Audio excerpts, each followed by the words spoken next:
How does it feel to be in business with Aventurine? I bet you're not used to it. That's just his style. All or nothing is his mantra. He's always cozying up to his clients while egging them on to undertake some dangerous assignment with him. But everyone has their merits, so I won't comment further. But Aventurine's luck has always been good. He's always closed all his cases without a hitch, and basically never lost a gamble. Which is why, on the issue of retaking Penacony, I'm watching with keen interest. As for the two cases, apologies, but I don't have much info on them either. All I can do is ask you to keep digging for more details.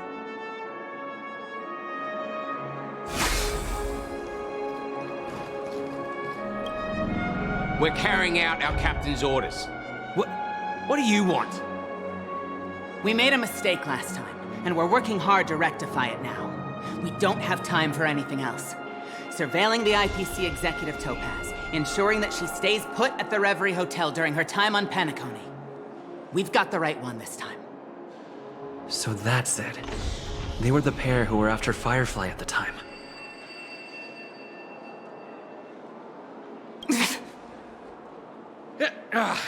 It's you again. Back for more trouble? We're not afraid of you this time. Well, spit it out. Stop bothering us if you've nothing important. So you know each other. Why do you keep running into people you've beaten up before?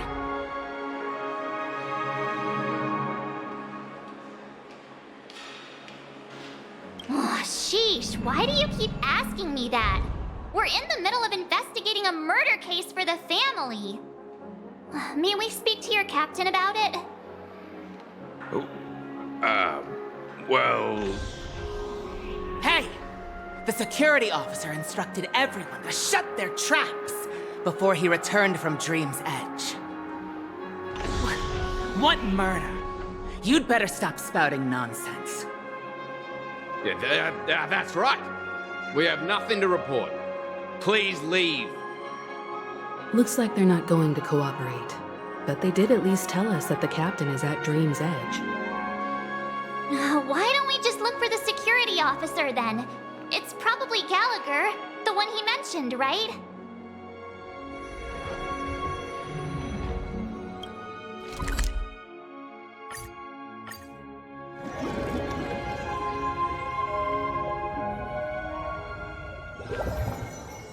Such tight security. I bet they're stumped by the case as well.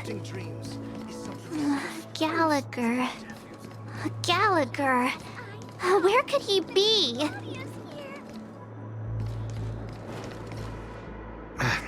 Apologies. The Bloodhound family is running an investigation up ahead. No unauthorized personnel allowed. Hold on a minute. I think I've seen you before. The gray-haired one. How much trouble have you stirred up exactly on Penacony? You think you look alike? Wait, are you for real? Not possible. It was you the last time, yelling about some clockwork friendship while beating me up with that silver-haired girl.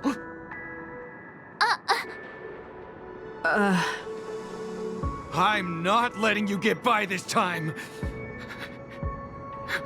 Please leave, or I'll have to get on my knees and beg you. Huh? What kind of heinous crime have you committed now? Hold on, sir. We have documents authorized by the family that would aid your investigation. If it wouldn't trouble you, could we see this Mr. Gallagher? Who exactly is this Gallagher you keep talking about? There've been a few people mentioning this name. Even the one with the gray hair. He didn't send you all here? It was the security officer who dispatched us. That's all I can divulge. He'll do. He's the one we've been looking for. Sorry, no can do. The boss said that since it's a matter of the family's reputation, no one's allowed through. Everyone, please leave. There's really no need for us to make things difficult for each other, right? We're really sorry for troubling you. Let's think of another way. Another way. That's it! Didn't they say something about that? What was it? Clockwork? That got this guy to change his mind. Can you perform it again? That, clocky magic. It's not bad if we're resolving a misunderstanding. Please?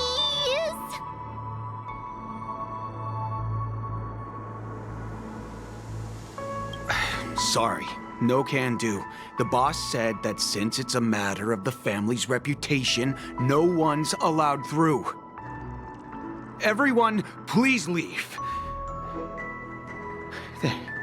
There's really no need for us to make things difficult for each other, right?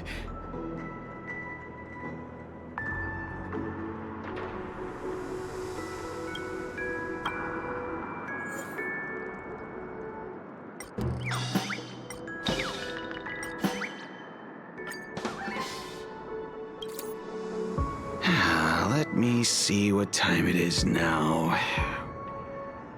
Whoa! It's this time already! What?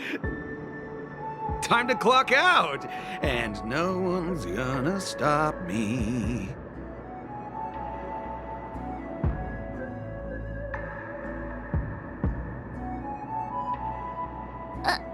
What? Huh? This clockwork trick of yours, it's kinda dangerous. At least he won't be getting in our way again. Let's go find that Gallagher and ask him the intricacies of the case. I was wondering what all the commotion was. Huh. Oh, it's you guys. Welcome. Since you made it here, what can I do for you? Hello, Mr. Gallagher, sir. Judging from your tone, it sounds like you were expecting us. Miss Himiko, you're too polite. There's no need to call me sir. Mr. Gallagher, you even know my name. Of course I do. You folks are from the legendary Astral Express and honorable guests of the Watchmaker. I had an encounter with this gentleman in the Golden Hour. I remember that little silver-haired girl was there too. I'm sorry for what happened to that kid. This is also the reason why we've come to visit you, Mr. Gallagher. The Express can't just overlook the death of that child. So we've decided to help the family get to the bottom of it, in the hopes of getting justice for her. The Nameless involved with the family. What an unpredictable twist of fate. Why? What's wrong with the family? It's nothing. On Penacony, everyone loves the family. No matter how much one resists the beautiful dream, when the time comes, they too will find it hard to let go. Who wants to leave a warm nest? Just idiots, little kids, and inebriated fools. Mr. Gallagher seems to be getting at something. Well, you got it wrong. I'm not. You want to discuss the case? Sure, come with me. This is not a good place to talk. Let's go elsewhere.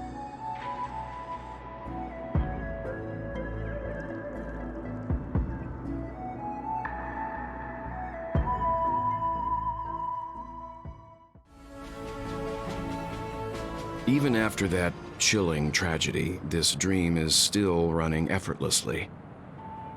Other than the family of the Harmony, it's hard to imagine any other power in the universe that could sustain a building of such magnitude. The family itself is a huge, perfect building. Like a living idol. Each member of the family sees themselves as a piece of the divine puzzle, revolving around a singular core and a shared ideal. Under their command, they loyally fulfill their roles, offering themselves while also receiving sustenance in return. Interesting analogy. Perhaps that's why Penacony's beautiful dream has persisted for so long. But the human body has its limits, and so does the Divine's. That doesn't sound like the kind of comment a Galaxy Ranger would make. Just pointing out the facts. Mr. Yang will definitely have a better sense of what's going on than I do. Why do you say that, Miss Acheron? The beautiful dream is crumbling. But not because of a particular eon, a particular faction, or a particular visitor. Its collapse stems from a certain inevitability of human nature. The family refuses to acknowledge this, and it has ultimately backfired and become a catalyst. As people immerse their souls in the dreamscape, where consequences and pain cease to exist, and only ease and pleasure prevail, they draw closer and closer to necrosis. Regardless of the perceived bliss, death looms as the inevitable conclusion. Also, this necrosis will diffuse and spread. One piece of the puzzle's mutation will eventually cause the entire building to shake, break, and crumble. In the end, the dreams that people built in the name of freedom became the cage that imprisoned them. I'm sure you've gained a lot from this trip, Miss Acheron. Are you willing to share your findings with me? Of course. That's if I remember.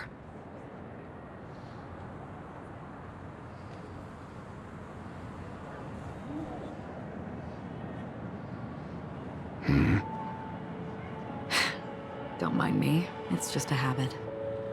Owing to events in the past, I've become easily forgetful. It's only when this sword is unsheathed that those hazy memories start to become clearer. Take your time. That should do it. I vividly remember everything that occurred on Penacony. Ask away. The moment of daybreak. I've heard that's where the Dawn Factory, which processes the foundation of the dreamscape, is located. Behind the dreamscape's song and dance stand many imagination factories. Workers create all kinds of whimsical works day in and day out in their dreams. Then they return to reality and sleep on a narrow bed in a room. A far cry from luxury. They say it will suffice. Experiencing the bizarre and motley dreamscape is the best reward. There, I encountered a young woman who had just come of age, the perfect time to indulge in beautiful dreams. Her greatest wish was to one day move to the golden hour and see the magnificent garments she had woven with her own hands. For certain reasons, her wish was difficult to fulfill. But I managed to bring her a garment. Gilded Hour. It's said to be Penacony's currency center. Yes. It is a fortress-like financial city, the economic heart of the dreamscape. The Pepeshi people of the Alfalfa family are there to keep it running, sending blood that is made from money everywhere on Penacony. Everyone there is exquisitely dressed and always in a hurry.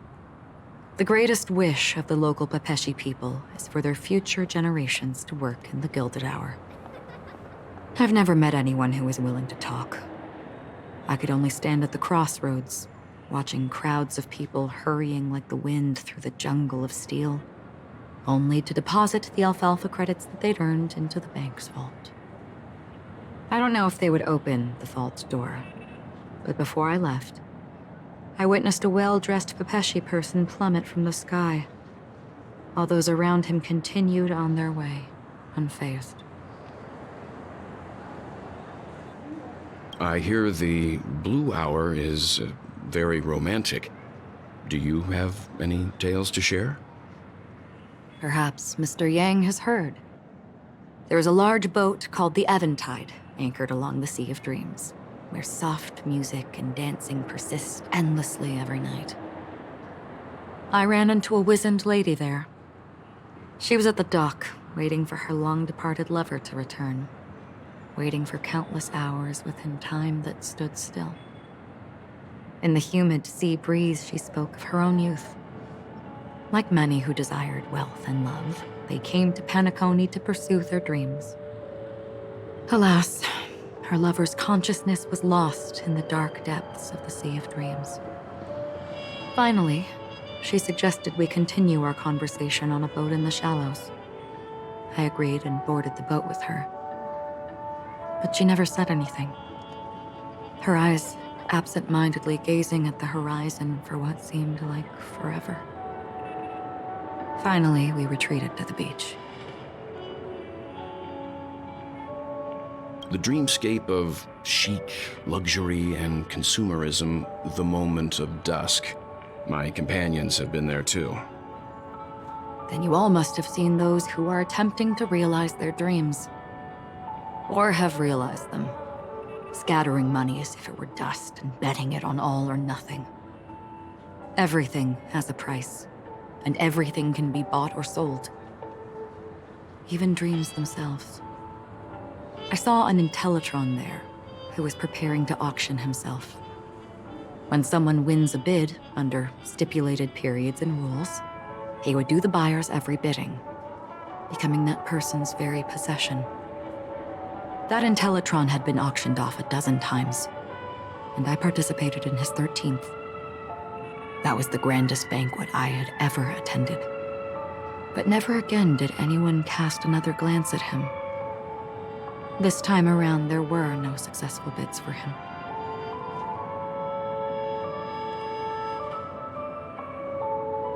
This is what I've seen and heard along the way. Someone once said to me, Penacony wasn't like this a long time ago, nor should it be. I've traveled through the reality and dreamscape of the planet of festivities, watched the tides of night rise and fall when time stopped for people,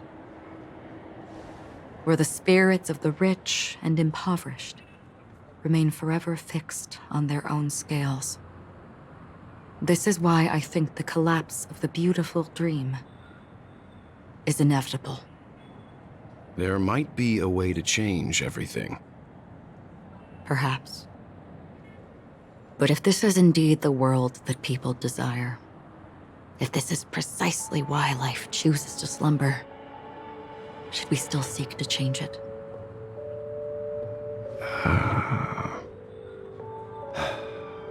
Miss Acheron, now it's my turn to share a story with you.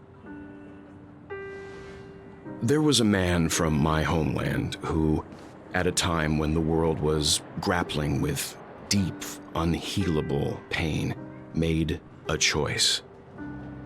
He wove together the dreams of everyone in the world, linking people's dreamscapes, and shouldered this burden himself. From this, he created a giant, a spiritual atom. And since that moment, the giant stood between heaven and earth, becoming the pillar of the world's existence. As a price, those who found it hard to move forward, who could not advance, forever lost their future. They slumbered in a dream, devoid of disaster and pain, living out their days peacefully in the man's created utopia. And it is because of the wishes of those people who wished not to awaken that this spiritual atom became unbreakable. And yet, you stand here right now, which also means that man failed. Because people must always move towards the future. Even if human weaknesses make them pause when they truly cannot move forward, humanity will eventually seek a way to save itself. And that man, he was never a failure. Like everyone in that world, he etched the possibilities of human nature into his heart. He was the sun chaser of legend, soaring towards the sky and embracing his final victory with his fall. He ascended to heights uncharted, only to come face to face with the sun, a place not visited by anyone before. His wings would melt because of it, only for him to fall into the sea, and after that, countless others would surpass him, soaring to even greater heights. A fitting metaphor for the Nameless's trailblazing spirit. Thank you, Mr. Yang. I know what you wish to confirm. The universe has innumerable similar, yet different worlds.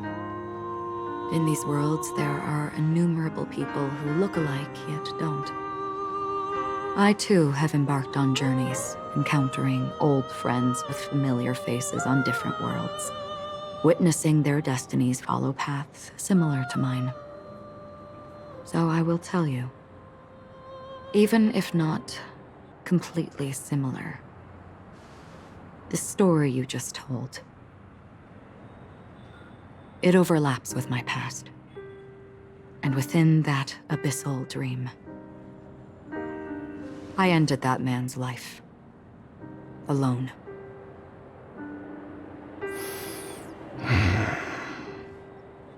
I am not who you think I am, nor will my home be as fortunate as your world. I am sorry. It's fine. I don't mind, so long as I can alleviate your suspicions. There's something I still wish to know, Miss Acheron.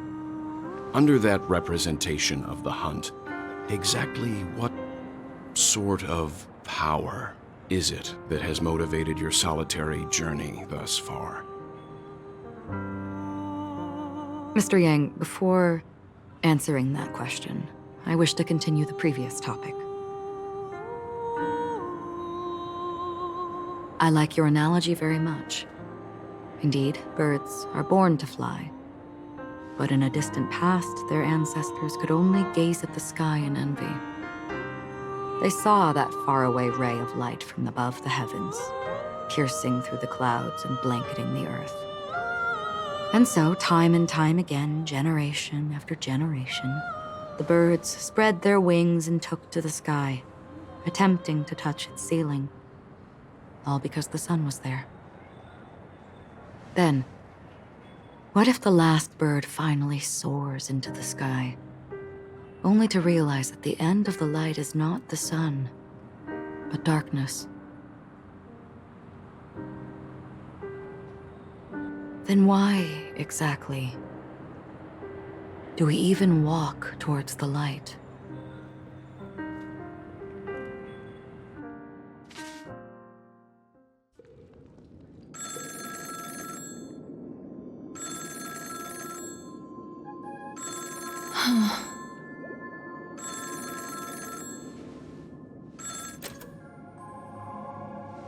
Long time no see.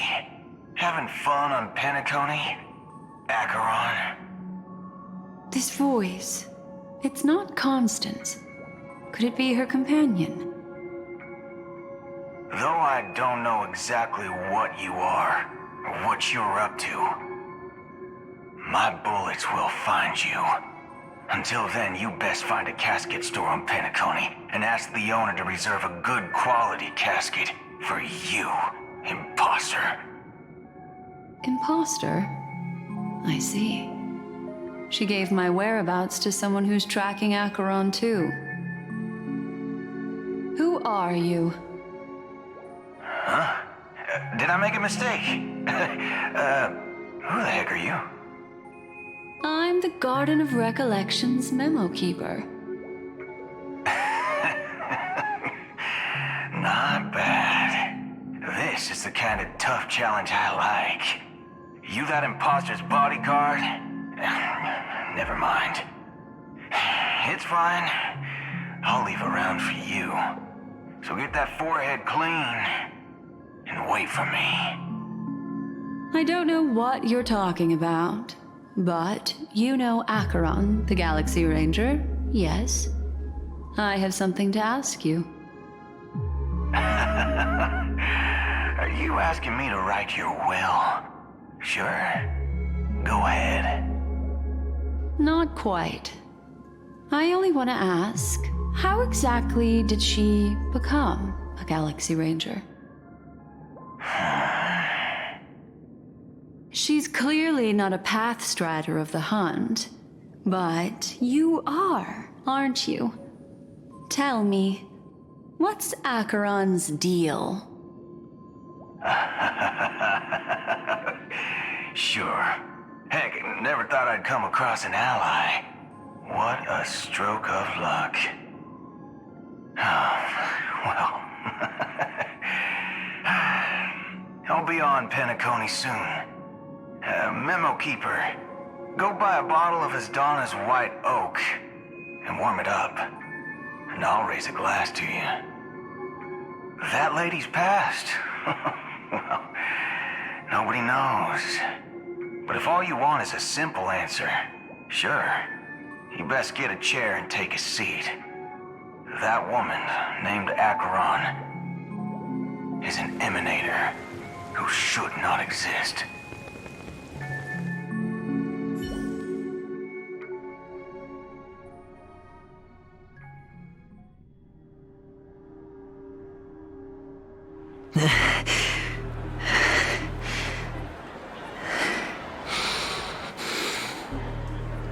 You look pale. Or is that also part of your act? I didn't think you'd have the nerve to show yourself. I thought this was exactly what you wanted.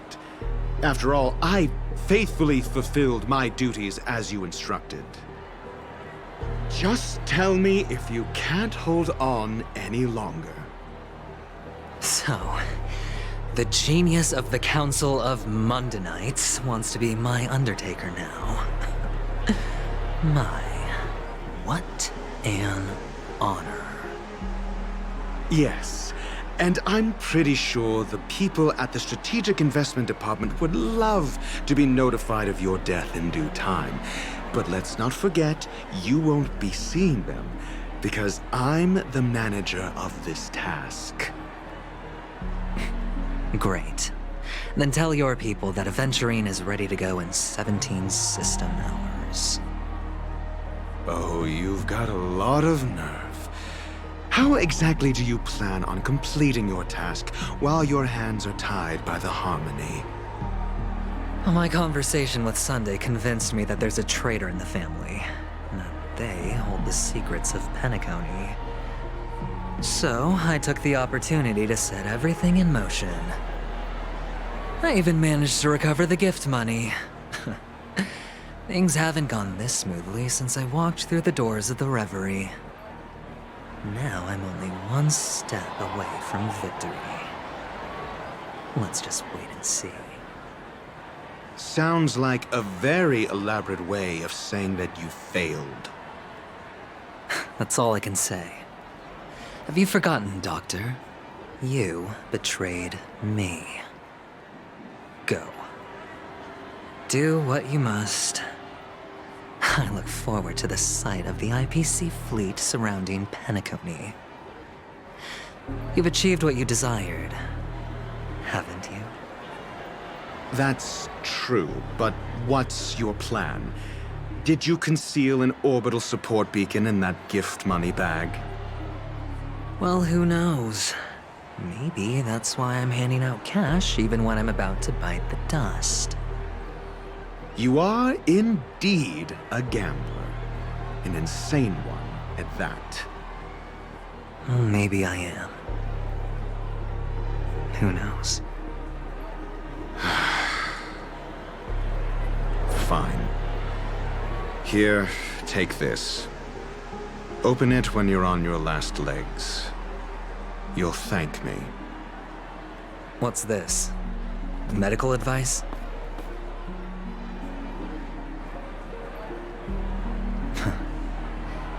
You catch on pretty fast, Doctor. Asking me to solve a case without giving a single clue. How typical of you, you wing-headed scoundrel. But the way you're all on edge about that stowaway, it's just as I guessed it would be. As for now, let the rain of wealth from the IPC fall evenly on everyone.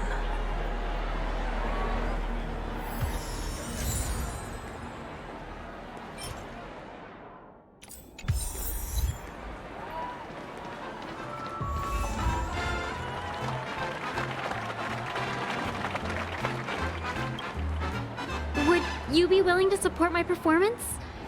And keep the Song of Beauty alive in the cosmos? Wow, how fabulous! But why would you give such a wonderful gift to a random stranger like me?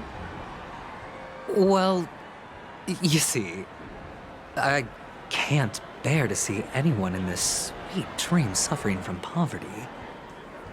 That's incredibly kind of you. Thank you so much, sir. If you ever get the chance, please, feel free to come by and indulge in my singing. Sure thing.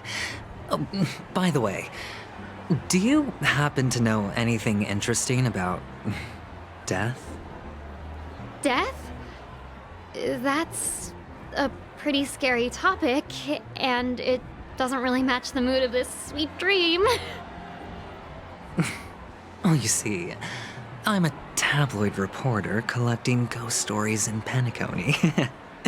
As you know, the more chilling the stories, the more attention they get. Maybe you could help me out.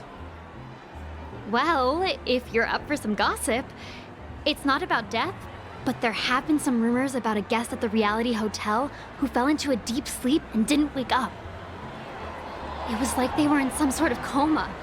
Nobody knows what caused it, but luckily the customer eventually regained consciousness. Well, all customers are under the protection of the family, after all. Thank you. This will make for a very juicy headline. May Shibe protect us. Unexplained coma. That's actually what happens to your body if your brain dies in a dream.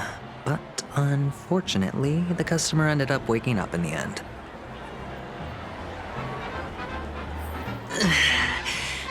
I can feel something inside my head. Is the harmony starting to kick in?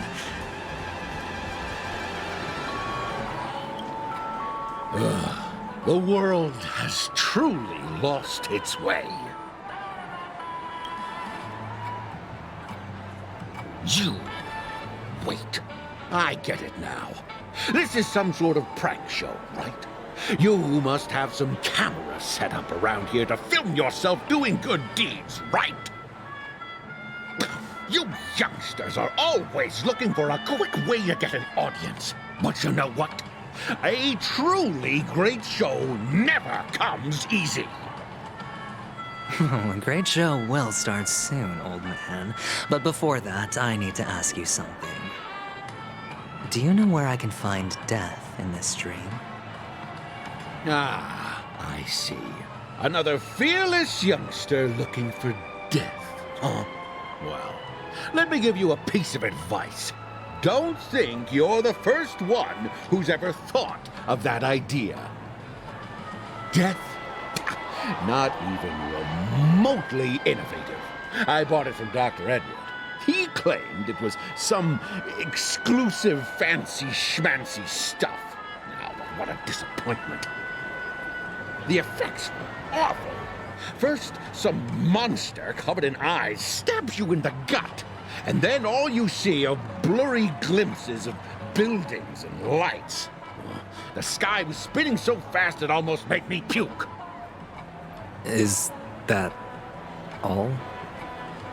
Yeah, what else can you expect? Don't put too much stock in the Penacony movie industry. They even call this junk groundbreaking art. Can you believe it? What a joke. Well, I'll leave you be then. I hope you have a wonderful day. A monster covered in eyes. That sounds like the Memory Zone meme. But buildings and lights... I don't think those have anything to do with death. Well, that whole dream bubble was probably created using rumors and gossip.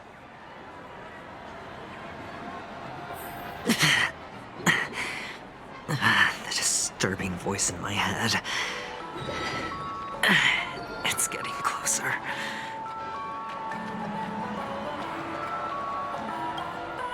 A sip of liquor. A blissful reprieve. To drown 1,000 sorrows. Let worries leave. I know I have what it takes to become a poet. Oh? You're giving these gems to me? Didn't expect to meet such a generous soul in this place. Or are you just pitying me? Well, it really doesn't matter. As long as I have Soul Glad, that's enough. This is just a dream after all. You really shouldn't drink so much Soul Glad, my friend. It's not good for your health. Oh. Maybe I really should quit. But not before meeting the Devil of Soul Glad. The Devil of Soul Glad? Care to elaborate? Yeah. It's a seahorse with a long neck. They say it loves to appear to drunk people, especially the ones who are passed out on the side of the road. How funny. Yeah. Very funny indeed. Thank you.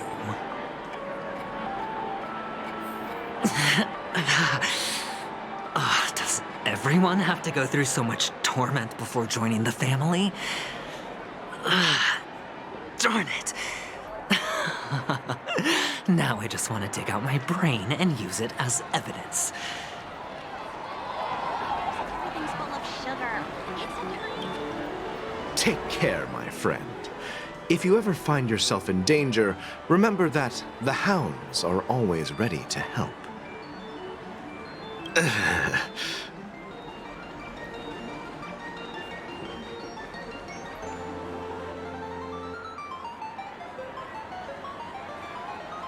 You don't look good, my friend. If you need assistance, I can contact the hotel and have them wake you up forcefully. That won't be necessary. I have some business to attend to. But thank you all the same. All right, then. If you ever need help, don't hesitate to reach out to us hounds. Well, actually, I do need a favor. As the most outstanding hound in Penacony, have you come across any stowaways recently? Stowaways? How could there be stowaways in Penacony? We've never had anything like that before. All right. Good luck with your work, then. What was I even thinking? Family would never share intel with the IPC.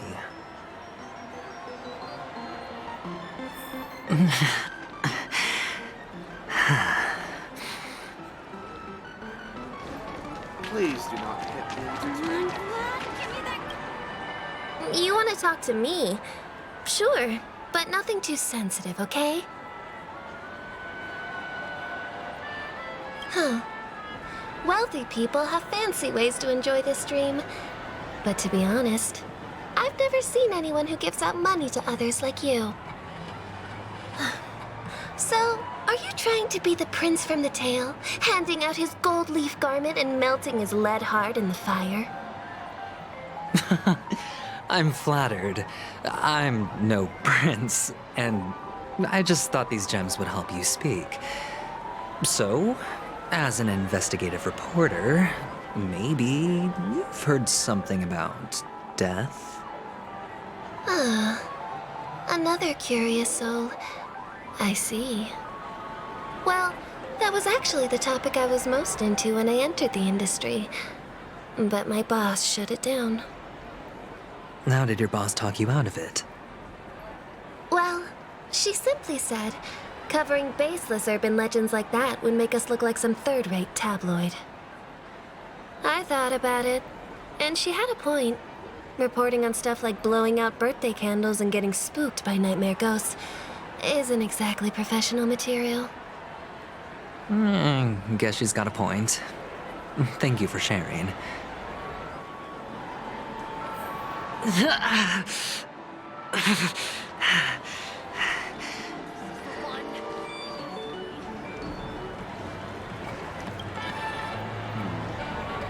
Were you wanting to talk to me? Sorry, I thought you were checking out something behind me. Is this a gift? For me? Are you sure this isn't some kind of mistake? Yes, it's for you. Just take it. Is this for real? Someone is actually giving me a gift. Not for my parents, but for me. Thank you. Thank you so much. No, it's not much. I just want to ask you something. I knew it. What's on your mind?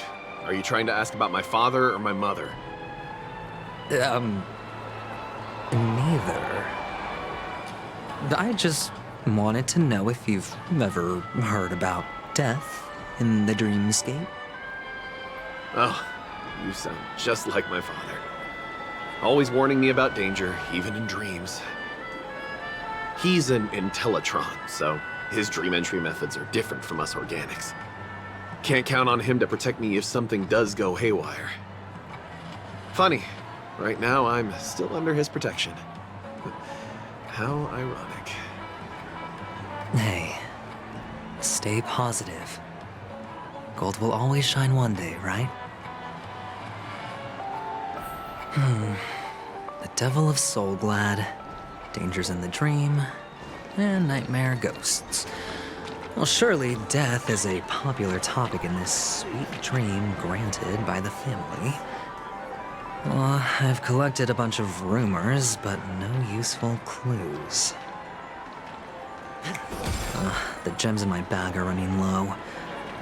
Well, let's see if my last lucky interviewee brings some surprises.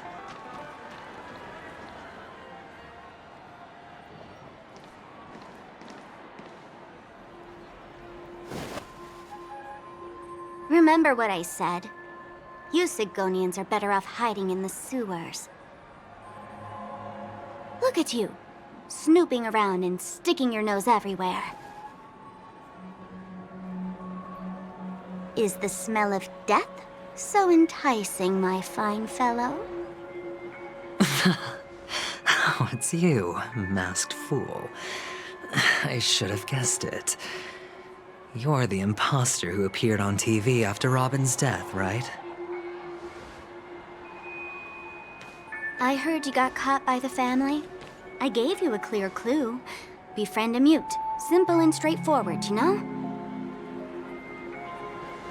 And what did you do? You messed it up and ended up as their prisoner. I told you to make friends with a mute, not become one yourself. You really let me down. What do you mean? You know better than I do. Who watched the little songbird that couldn't sing perish right before their eyes? You did, Blondie. No, I mean... What did you mean by becoming one myself? Well, it means you'll soon end up like her, unable to speak ever again.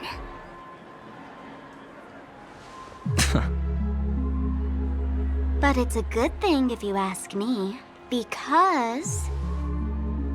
Because I'm getting closer to the truth, right? Oh? Why else do you think I'm handing out cheap trinkets all over the streets, fool? All part of the act. Fool's bait.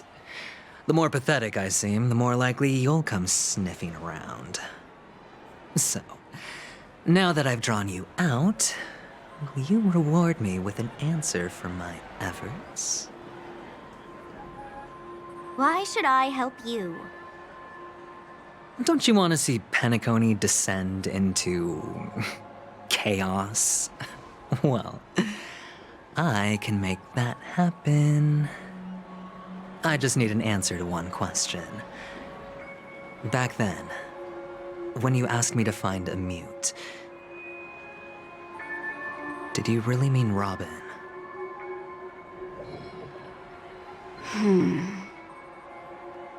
And what if I say no?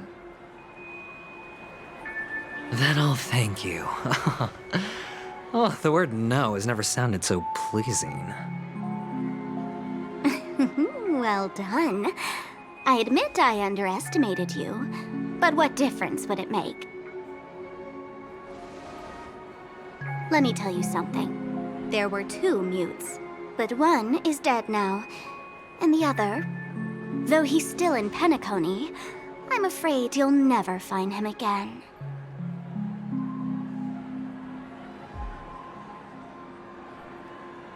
Now I'm completely sure that I was on the right track from the beginning and never strayed, fool. Right now, there are only 2 things missing from my grasp: the meaning behind the truth and the means to expose it. How impressive. That's quite a fancy way of saying I haven't learned anything so far. Not exactly. I've gathered enough clues to prove its existence, and that's enough for me. As for the answers to my questions, I'll find them within 16 system hours. Oh, really? Only 16 system hours? Well, let me lend you a hand. Here you go. This is my precious, mutually assured destruction button, and I have one just like it. When either of us presses it, the other and the whole of Penacony will go up in smoke. If you're really so desperate for the IPC to take over Penacony, blowing up the chessboard isn't a bad idea. Start from scratch. That's where the IPC excels, right?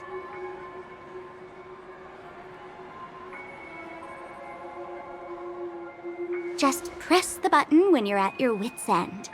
And of course, feel free to reach out to me for my hospice care, too. Oh, a deadly button, huh? Well, I guess the family didn't take your threat seriously at all. Otherwise, how on earth did you manage to bring it in here? I have my own ways. That's all you need to know. Well, I'm afraid I'll have to decline your offer. Who knows if your little gadget will actually work. By the way, I have no plans to search for the other mute friend you speak of, but it's good to hear that he's still here in Penacony. I'll handle the rest myself. I'll orchestrate a grand finale for the downfall of the family. And at the climax, the walls will crumble, people will wake up, and those who couldn't speak will find their voices again. When that time comes, go ahead, press the button, light up the sky with a magnificent fireworks display for me. Catch you later, fool.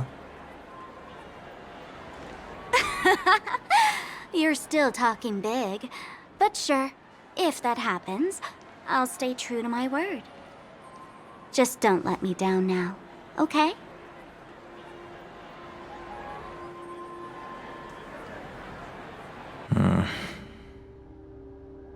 So, number 35. You're back. Like your new lucky charm? Can a commodity code really be considered a lucky charm? Silence! I didn't give you permission to speak, you Sigonian hound.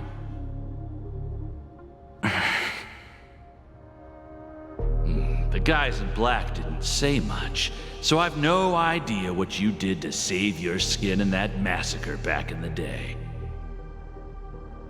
But I figured you must have had good luck, so I bought you.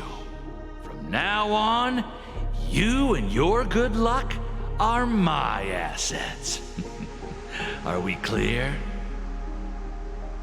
Your first task is simple. In addition to you, I've purchased 34 other slaves. Go and play a game with them. You came out alive after 2 days. It proves that you are the real deal. You're insane. Testing out if you're a good product. Aren't you worried that the money you spent on me will go to waste? I've got stacks on stacks, Blondie. The slave market is never short of self-righteous brats like you. But you look good, and that's why many customers are betting their fortunes on a scrawny brat like you. So go along now and don't let your master down.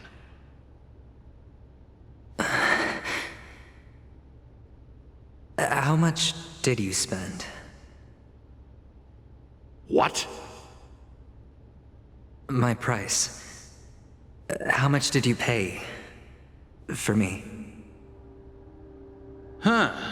You really want to know? Well, it was 60 tanba. No more, no less. I'll take my chances. 30 tanba. If I come back alive, you'll give me 30 tanba. Deal? Are you trying to strike a bet with me? Oh, you've got some guts. Yeah, sorry, but that won't do. Don't forget your place, slave. You're not qualified to be at the table. You're just a chip, a life thrown away in someone else's hands. Either you come back with more chips for your master, or you never come back. It's all or nothing. Don't embarrass me, my lucky hound.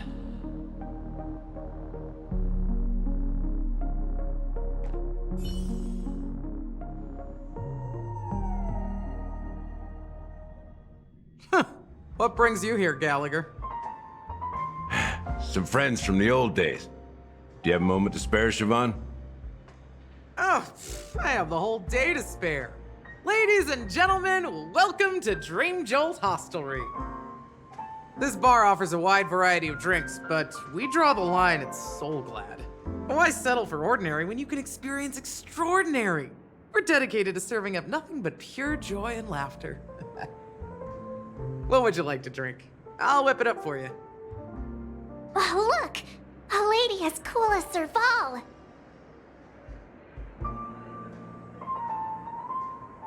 Who's Serval? Will you, introduce me to her? Huh? Oops. She's heard us. Just spare them, my esteemed bartender. I'll take over the bar today.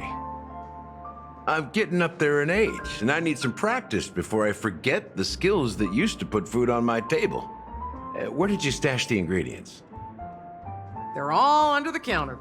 Since our guests have traveled from afar, shouldn't you whip up some special drinks? That's exactly what I had in mind. Hey, my friends, do me a favor. Go around the bar and bring me any ingredients you fancy. The discussion might take quite some time, so I'll prepare some customized, non-alcoholic drinks for you. In the bar? But aren't all the ingredients right there on the counter? Why, we're in a dream, my lovely lady. You can help yourself to anything if you wish for it. Comfort, hunger, confusion, or even boredom. It's all within reach, right at your fingertips. Oh, did you hear that? She just called me my lovely lady. Even in reality, mixing drinks is more than just throwing ingredients together. A bartender needs to capture the bar's atmosphere, master technique, and spin a tale of mystery and anticipation. Only then can a perfect drink crafted with a customer's life story be created. In other words, what you get from your drink is down to luck, so don't overthink it. Indecisiveness has no place when it comes to enjoyment.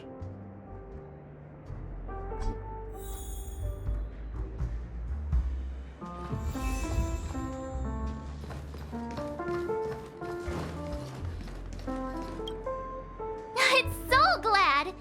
But I thought they didn't sell Soul Glad at the bar. Let's give it a shake. Nice, it's still fizzy and has a long shelf life. That's possible. You see Soul Glad everywhere these days, so it wouldn't be a surprise if someone brought a bottle here. Why don't they sell Soul Glad in this bar? Did something happen? It's all about the bartender's pride. It wouldn't make sense for customers to come here and order drinks they can find anywhere else. That's the mindset I use when I brew my coffee.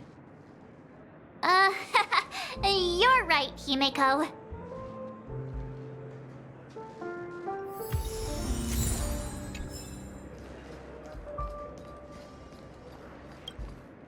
Hey, look at all these chips scattered everywhere. A few days ago, an actor from the Iris family came. Caused a ruckus with Siobhan. Those chips must have gotten scattered during all the chaos. Nah, it turned out to be a landslide victory. That being said, opening a bar in this place, filled with monsters, is quite a feat. Siobhan must have a lot of tricks up her sleeve, right? You'll have to ask her yourself to find out. But I have a feeling she won't budge unless you impress her with an incredible drink. That's quite a stash. Not sure if it's enough.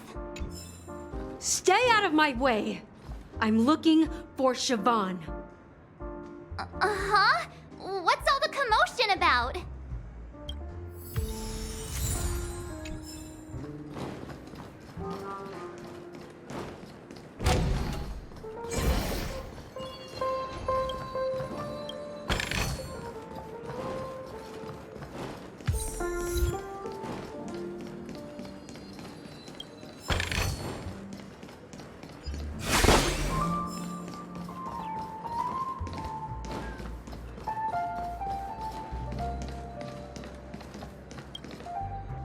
Check out this bottle! The liquid inside looks beautiful. And the label reads, Dream Syrup, thick. I don't see an expiration date, but the production date is half an amber era ago. Ugh, drinking this stuff can't lead to anything good. That's for sure. Ugh, the syrup is turned clumpy. I definitely don't want to drink this, even if it's not expired. Did you find the bottle of syrup I've been hoarding? Don't worry, it's all just a dream and it won't upset your stomach. It's been aging for years and should have a refined taste by now. Feel free to have some. It's perfect for entertaining lovely guests like you.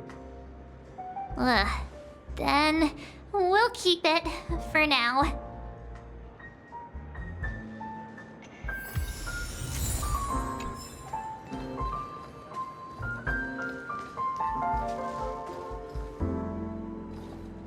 Haven't I made myself clear enough, Miss Amiki?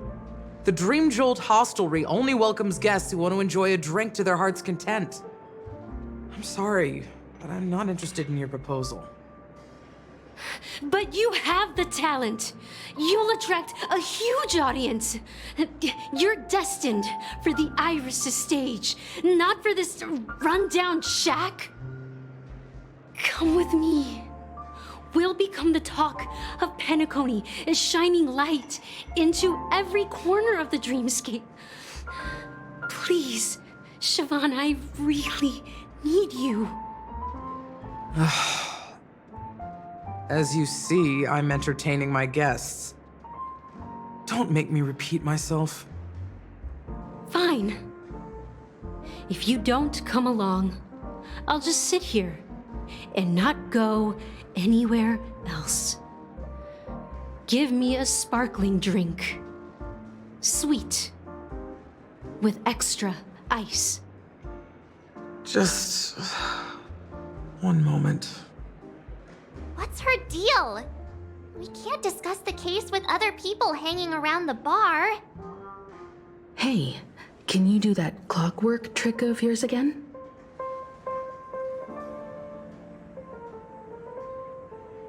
Yeah, I'm counting on you.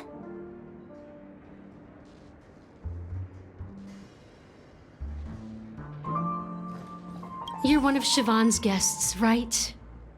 What can I do for you? If you're here to convince me to leave, please stop it. I'll never leave until she accepts my proposal. I just don't get why she won't leave this place. This rundown shack with no customers whatsoever.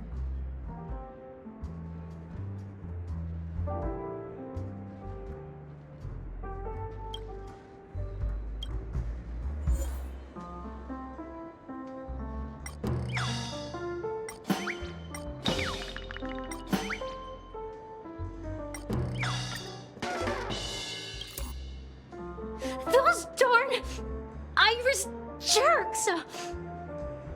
They're the ones who forced Siobhan into hiding here, running this pesky bar. It's all their dirty scheming. Huh. I get it now. She's not leaving because she doesn't want to run into them again. I can help clear the way for her. I can do her a favor. I'll go back and write a letter to the Dream Master exposing the crimes committed by the Iris family. Siobhan will definitely appreciate it. Things might get up. I just don't get why she won't leave. I just don't get.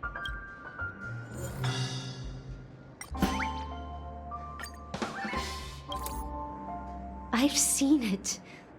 The moment when Siobhan and I share the stage. The crowd is going wild, applause crashing like waves. The aroma of irises fills the air. A beautiful melody playing, ribbons dancing around us, and the taste is sweeter than honey. I've seen that scene countless times in my dreams, and every time it mesmerizes me. That's why I have to bring her back to that world, no matter what it takes. Want to raise a glass, my attentive listener? Let's consider it a toast to my far-fetched dream.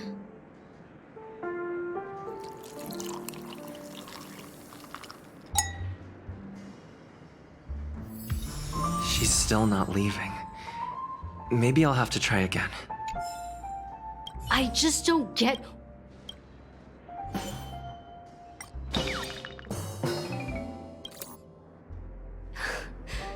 It's ridiculous, right? Our paths were never meant to cross, yet I'm still holding on to her. I'm too timid and shy, longing to shine but afraid of stepping into the spotlight. I need her guidance, because I'll never be able to do anything alone. You don't know Siobhan's past, and you have no clue how radiant she used to be. Even among the talented Iris family, her skill was unmatched. I know she probably thinks I'm just trying to ride her fame to get ahead. But all I want is for her to reclaim her place.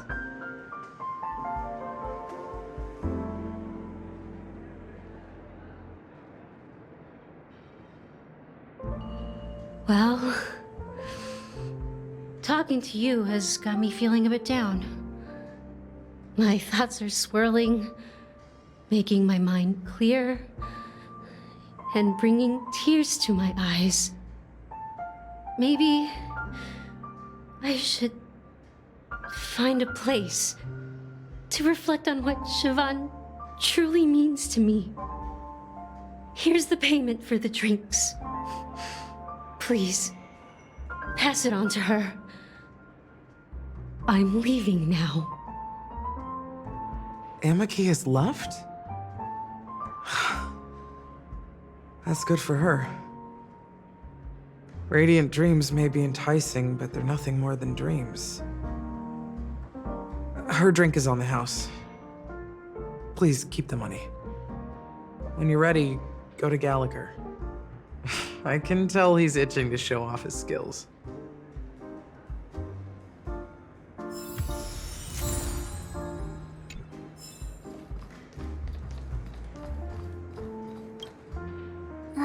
Can this be used for mixing drinks? Oh, and there's a note underneath. Exchange with your precious things.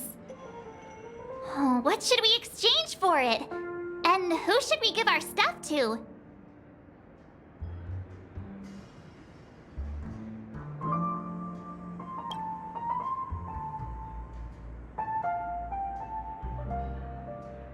Hey, what are you doing? You can't just throw trash. No way. The words on the note are changing. Happiness is the dream of the humble. Does this mean we can take it? Something feels weird about this.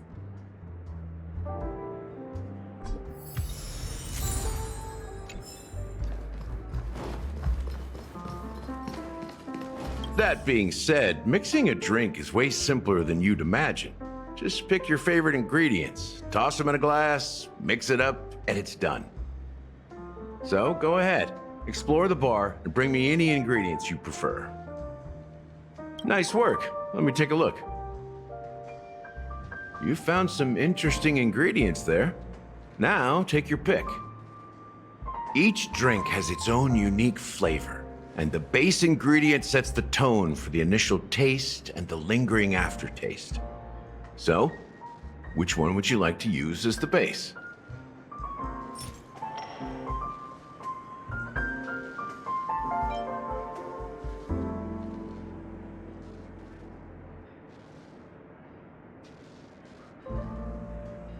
The original formula is said to be Nunu's favorite drink.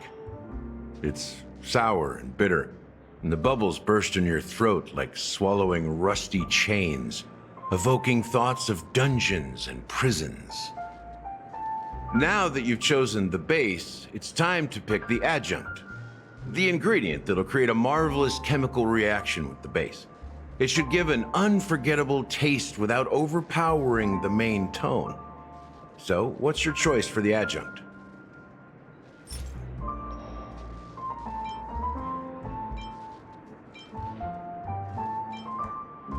This is the most pungent adjunct we have, and my personal favorite. Before Mikhail left, the wrinkles at the corners of his eyes had deepened like knife cuts. He mumbled, his breath too weak to climb up his throat, caught up in his chest. But I could smell it. The lingering scent of Penacony itself on that night. Mikhail. Almost there. Let's pick a decoration. Which style do you prefer? Anything you need, I've got it.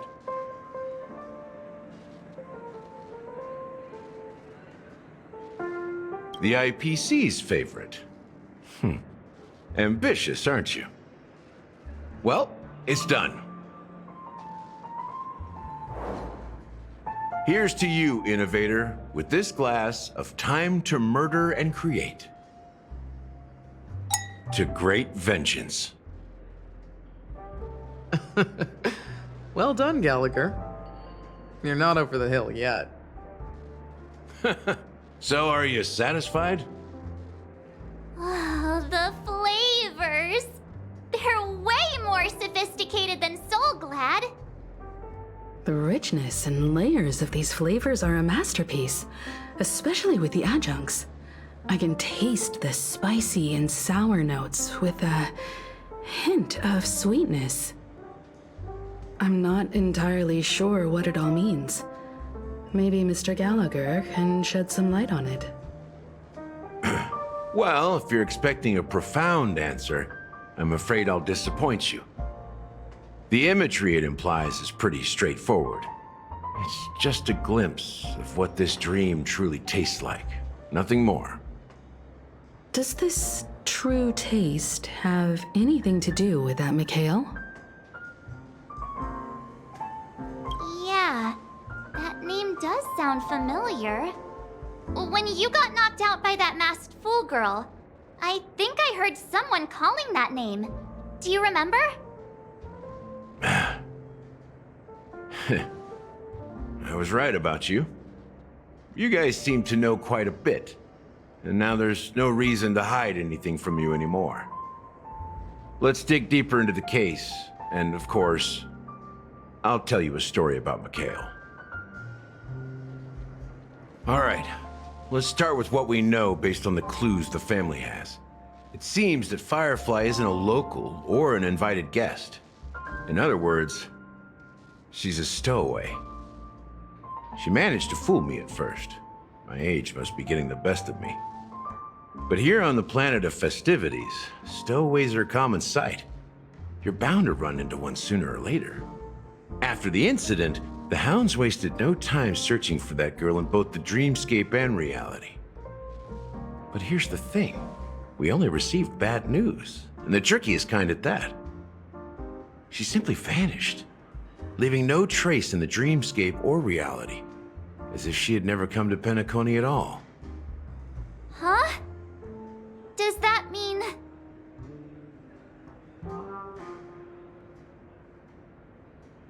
That's impossible. The problem now is not that she's dead, but that it's as if she had never existed in the first place. Let me be frank.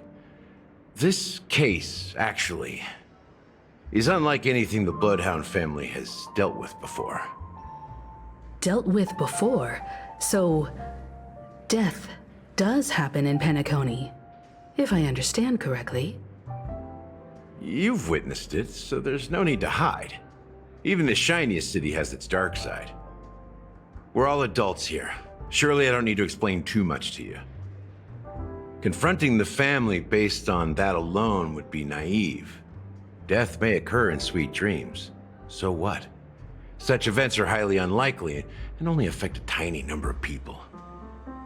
If you really want to delve deeper into this case, you need to understand the true problem with the family. I guess it's time to tell the story of that Mikhail. You're very perceptive. The Astral Express has received that music box too, right? Do you know the secrets it holds? There's a message. Witness the impossible in the realm of dreams. Find the legacy of the Watchmaker, father of Penacony, and thus the answer to the question, why does life slumber? That's the exact wording. Hey, why are you laughing? Wait, did you write it? It's quite poetic. No, but I'm the officer in charge of this case, so how could I not know? I'm sure you must have noticed that this message didn't come from the family. You might have even guessed that the relationship between the family and the watchmaker isn't as close as it seems. That's just our speculation. Actually, it's hard to believe that the father of Penacony and its actual managers are at odds. Now I can assure you that your speculation is absolutely correct. The family has considered the watchmaker an enemy for a long time, but the hounds haven't been able to track him down, as he seems to be living only in the characters and stories he created. Let me ask you a question. Have you ever wondered why the family allowed the watchmaker to send out such a ridiculous message to the outside world, inviting you here and causing chaos? So, you want to seize this opportunity to expose the watchmaker? Well, now you understand why the Oak family authorized the Nameless to assist in the investigation, but kept you in the dark, right? Because the watchmaker is not the legend of the land of the dreams at all. He's the most shameful stain in the history of Penacony, and he's the root cause of all the anomalies in the dreamscape. You don't get it? Well, I mean, Mikhail, the betrayer of the family, he's the watchmaker.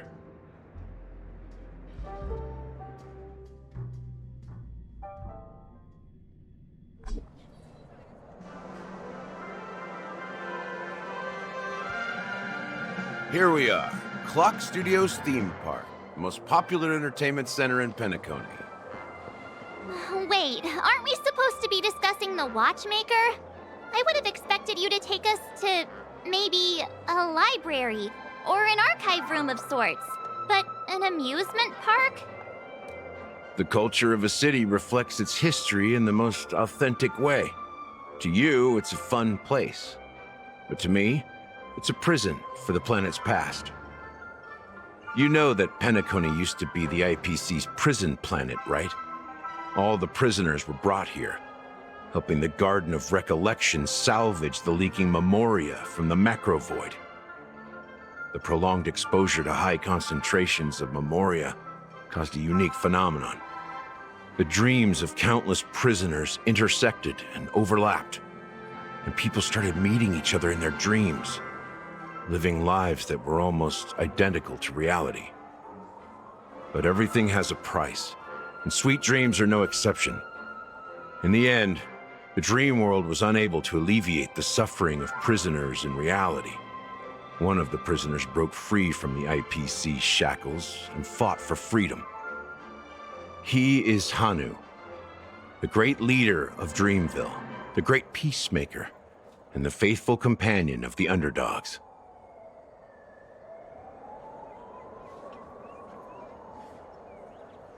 History is always written by the winners. However, it's undeniable that Clocky is an animation that draws from Penacony's actual history. These characters not only exist in Dreamville, but also in the distant past. Once you realize this, you'll understand why we're here. There are so many members of the Bloodhound family around here. They just received a lockdown order, supposedly from Sunday himself. Who knows what it's for?